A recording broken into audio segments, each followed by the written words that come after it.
প্রয়াত বিএনপি নেতা অবিভক্ত ঢাকার সাবেক মেয়র বীর মুক্তিযোদ্ধা সাদেক হোসেন খোকার উত্তরসূরি ইশরাক হোসেন বাবার পথে হাঁটছেন এই তরুণ নেতা। ঢাকা শহরের দক্ষিণ অংশের মেয়র পদে লড়েছেন শেষবার, এবার হয়তো মেয়র হিসেবেও দায়িত্ব নিতে চলেছেন। ইঞ্জিনিয়ার ইশরাক হোসেন তরুণ নেতা হিসেবে সাম্প্রতিক সময়ে আলোড়ন সৃষ্টি করেছেন।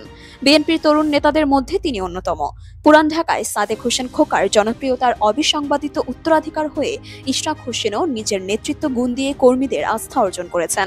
একবার প্রেস ক্লাবে তার দলের কর্মীদের বাঁচাতে ইশরাকের বুক চিতিয়ে পুলিশের সামনে লড়াই দেখে অনেকেই তার সাহসে মুগ্ধ হয়েছিল। রাজপথের রাজনীতিতে ইশরাক বরাবরই সরব। ইশরাক একটি ইসলামিক নাম, যার অর্থ পবিত্র সকাল। 1987 সালের এক সুন্দর সকালে ঢাকায় জন্মগ্রহণ করেন ইশরাক হোসেন। ঢাকার স্কলাস্টিকা স্কুল থেকে ও লেভেল এবং এ লেভেল সম্পন্ন করে তিনি উচ্চশিক্ষার জন্য যুক্তরাজ্যের ইউনিভার্সিটি অফ হার্টফোর্ডশায়ারে ভর্তি হন।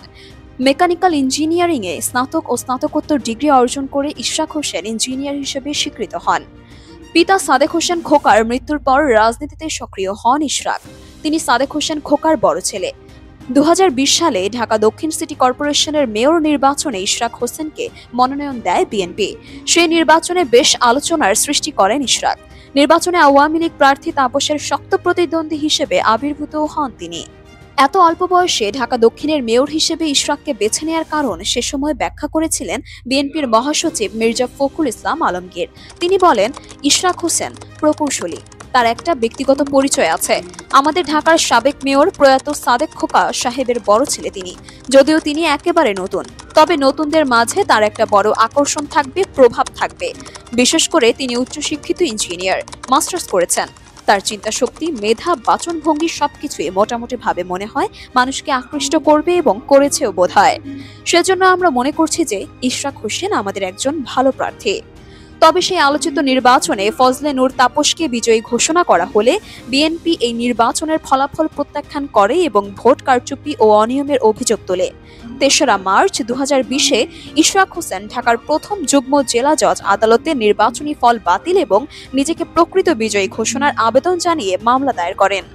তবে এবছর 28 এপ্রিল 2025 ইশরাক হোসেনকে আদালতের রায়ের প্রেক্ষিতে মেয়র ঘোষণা করে গ্যাজেট প্রকাশ করে নির্বাচন কমিশন। এর ফলে ইশরাক হোসেন সাদেক হোসেন খোকার দেখানো পথে ঢাকার মেয়র হতে চলেছেন বলে জল্পনা আছে রাজনৈতিক অঙ্গনে। ইশরাক হোসেন পিতার লিগেসি নিয়ে গর্ব করেন। সাদেক হোসেন খোকা ছিলেন মুক্তিযুদ্ধের এক অকুতোভয় গেরিলা যোদ্ধা, ক্র্যাক প্লাটুনের সদস্য। পিতার এই পরিচয় অনুপ্রেরণা যোগায় ইশরাককে। তিনি বলেন, আমি গর্বিত কারণ আমি একজন রণাঙ্গনের মুক্তিযোদ্ধার সন্তান। আমি গর্বিত কারণ আমি একজন বাংলাদেশী। আমার অহংকার আমার লাল সবুজের পতাকা। ইশরাক মেকানিক্যাল ইঞ্জিনিয়ার হিসেবে দেশের বাইরে কয়েকটি মোটর গাড়ি সংস্থায় কাজ করেছেন।